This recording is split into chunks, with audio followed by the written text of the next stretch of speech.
Hello guys, नमस्कार। और क्या हाल है? Welcome to stenography classes. आज मैं फिजियोग्राफी के बारे में बात करूंगा। बीच में थोड़ा गैप हो गया, मैं थोड़ा बिजी हो गया था। तो चलिए आज स्टार्ट करते हैं short hand treatment, short hand का फिजियोग्राफी। तो इंग्लिश में फ्रेज किसको बोला जाता है? फ्रेज उसी को बोला जाता है जैसे हम लोग जो कॉमन वर्ड्स यूज करते हैं ना, जो ग्रुप ऑफ वर्ड्स होता है उसमें एक साथ दो वर्ड्स आ सकते हैं, तीन वर्ड्स आ सकते हैं, और तीन चार पांच वर्ड्स भी आ सकते हैं, तो उसको फ्रेज कहा जाता है। जैसे जो जितना भी हम लोगों का इडियम्स होता है ना, तो वो सब फ्रेजेस होता है। आपने एसएससी या कोई भी एग्जाम दिया होगा तो उसमें इंग्लिश में इडियम्स आता है, तो सारे इडियम्स फ्रेजेस होते हैं। और बहुत कॉमन अगर फ्रेजेस के बारे में मैं बात करूँ तो जैसे thank you, good morning, please to meet you, glad to meet you, ये सब मतलब common normal day to day phrase है जो हम लोग यूज करते हैं।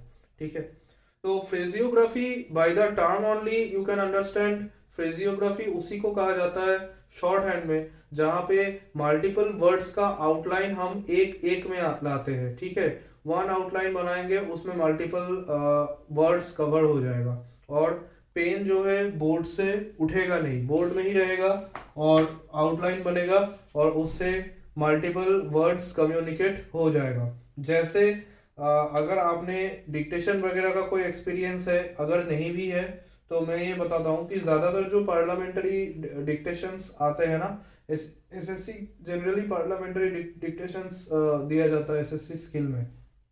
तो उसमें क्या होता है, बहुत सारे ऐसे फ्रेजेस आते हैं, जैसे honourable member of parliament. Honourable member of parliament में आपका जैसे ऑनर नार हो देके, मेंबर ऑफ देके parliament, honourable member of parliament, इतना छोटा सा एक आउटलाइन में आपका टोटल ये कवर करता है पूरा। ऑनरेबल मेंबर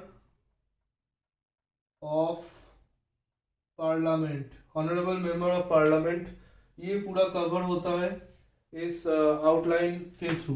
तो ये जो आउटलाइन है इसको हम क्या बोलेंगे? फ्रेजियोग्राफी, इसको बोलते हैं फ्रेजियोग्राफी। तो ऐसे ही ये थोड़ा मैंने एडवांस्ड आउटलाइन मैंने आपको बता दिया जो डिक्टेशन में आता है। इसमें इन हुक है, सॉरी आर हुक है इनमें, और आर हुक है पी में भी, तो ये सब अभी मैंने सिखाया नहीं। तो थोड़ा इजी में आते हैं, तो इजी में क्या आता है? इजी में हम बोल सकते हैं एक कॉमन जो फ्रेज है वो है आई एम। आई एम, ये हो गया आपका आई। आई कहाँ पे आता है? पहले आपको ग्रामर जो कॉमन ग्रामर है ना, उसको अच्छे से तैयारी करना है, उसका प्रैक्टिस बहुत अच्छे से करना है। उस तभी उसी के बाद ही आप ये समझ सकते हो। आई का पोजीशन जो होगा वही होगा, उसके साथ एम जुड़ जाएगा ऐसे, आई एम। फ्रेजियोग्राफी का कुछ रूल है, ठीक है, उसमें से मैं आपको एग्जांपल के थ्रू जाते जाते ना मैं आपको रूल भी समझाऊंगा।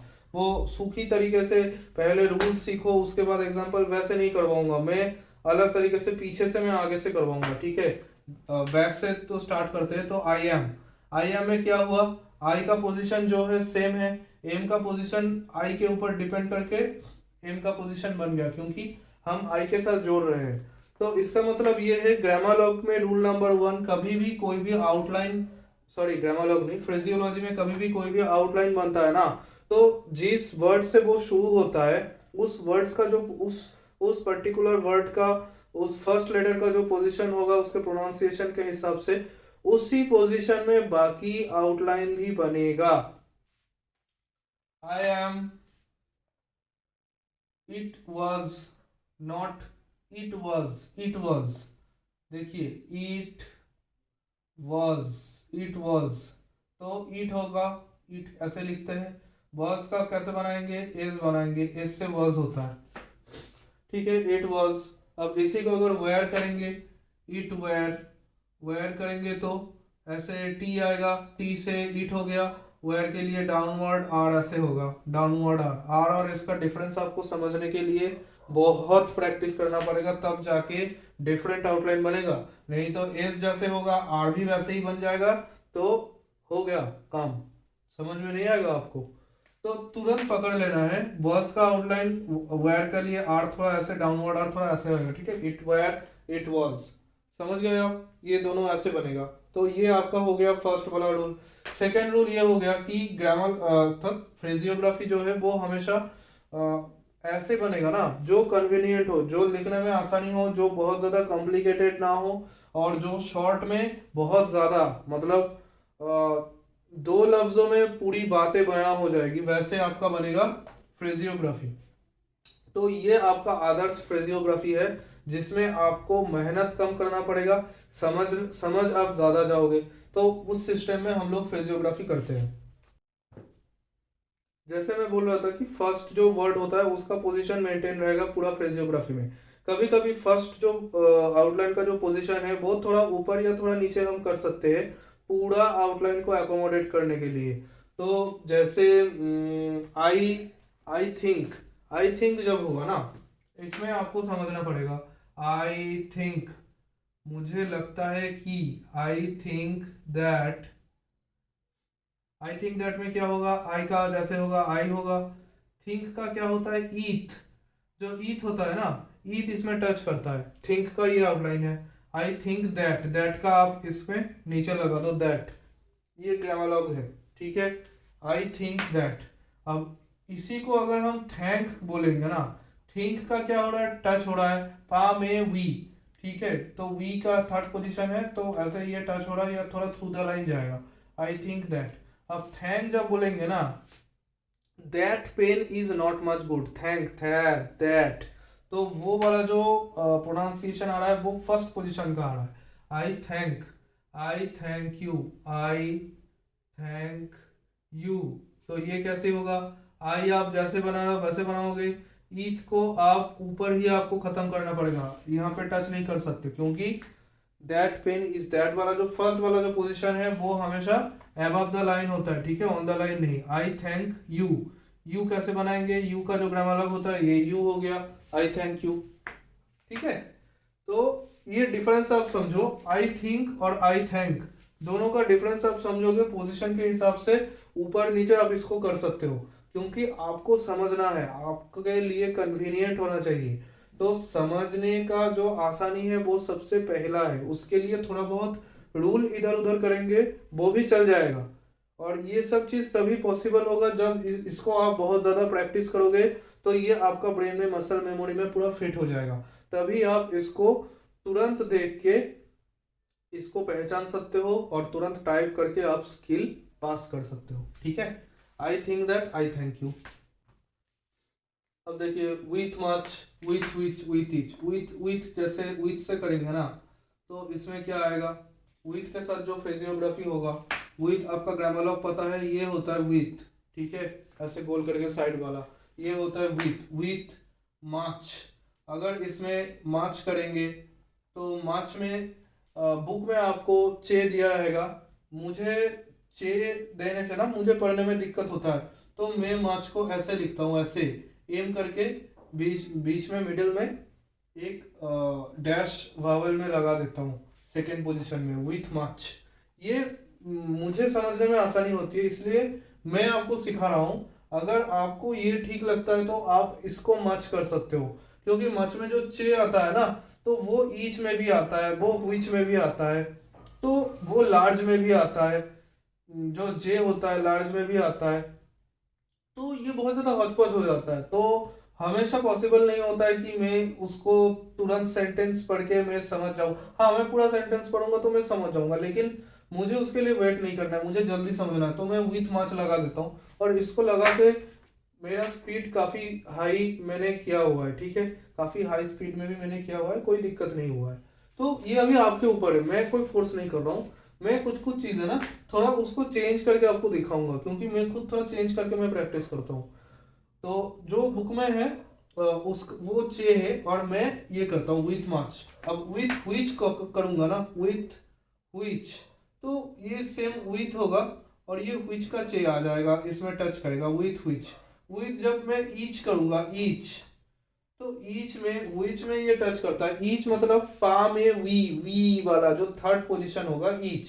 तो ईच को हम विथ करके ना थ्रू लाइन दिखाएंगे, तो इसमें हमको समझ जाएगा कि विथ ईच, ये समझने में आसानी होगा। ठीक है, अब आते हैं एच में। एच का आपका मैंने जैसे पहले दिखाया था वीडियो में, एच दो टाइप का होता है। एक आपका ये वाला एच होता है, देखिए एच, ठीक है। एक आपका ये वाला एच होता है। एक मैंने बोला था आपका टी का एच होता है। एक ऐसे टी का एच होता है। और एक डबल डॉट वाला एच होता है, वो मैं बाद में आपको दिखाऊंगा, डबल डॉट वाला एच। ठीक है, वो मेरा खुद का थोड़ा मॉडिफिकेशन है, मैं आपको समझाऊंगा जब वैसा आउटलाइन आएगा ना, मैं आपको दिखा दूंगा।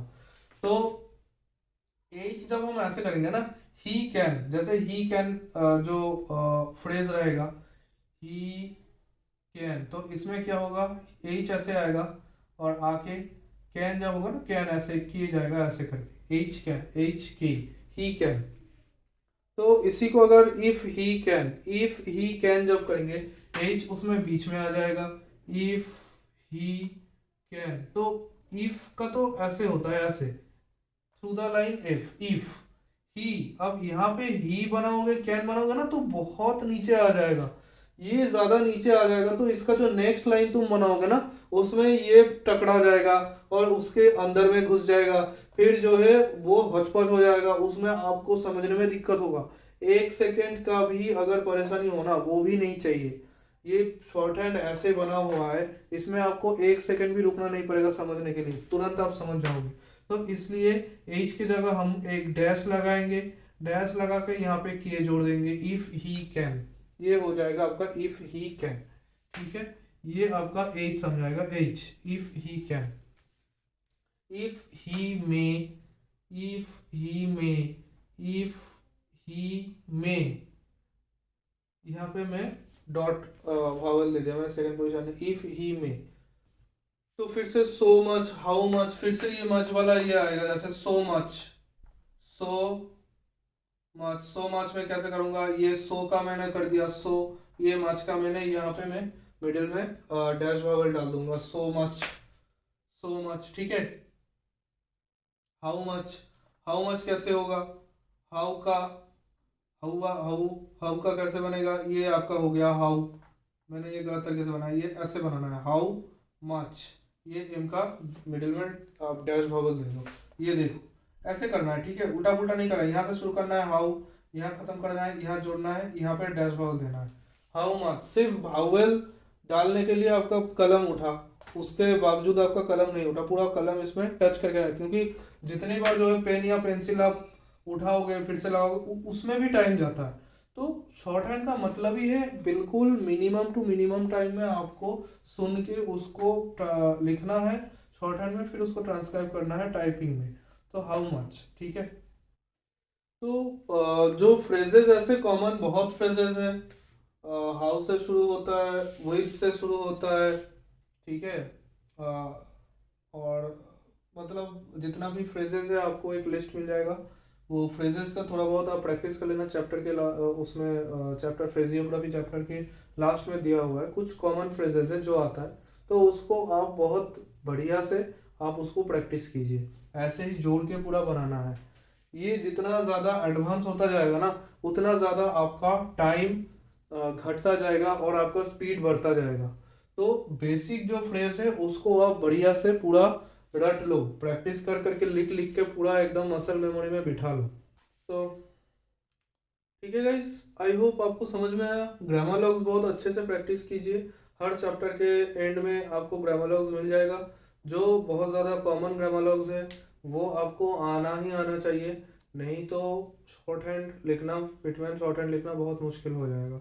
तो grammar logs is a must, अच्छे से प्रैक्टिस कीजिए, रोज़ प्रैक्टिस कीजिए, रोज़ सुबह उठ के जो जो आपका कॉपी में आप खुद उसको प्रैक्टिस कीजिए, एक आउटलाइन को 10 बार लिखिए, 15 बार लिखिए, 20 बार लिखिए, और ऐसे करके रोज़ आप प्रैक्टिस कीजिए। तो आप प्रिपरेशन कंटिन्यू रखिए और साइड बाय साइड रिटन का भी प्रिपरेशन आप कंटिन्यू रखिए। मैंने बहुत बार कमेंट्स में और वीडियो में भी मैंने बोला है कि शॉर्ट हैंड एग्ज़ाम के लिए जो रिटन है उसका प्रिपरेशन के साइड बाय साइड आपको स्किल का भी तैयारी कंटिन्यू रखना है, क्योंकि रिटन का रिजल्ट के बाद स्किल देने में बस अभी जो एसएससी जिस हिसाब से चल रहा है 2 महीने से ज़्यादा टाइम ये नहीं देगा, ठीक है। तो ये चीज़ दिमाग में रखिए और ऐसे ही आप तैयारी करते रहिए।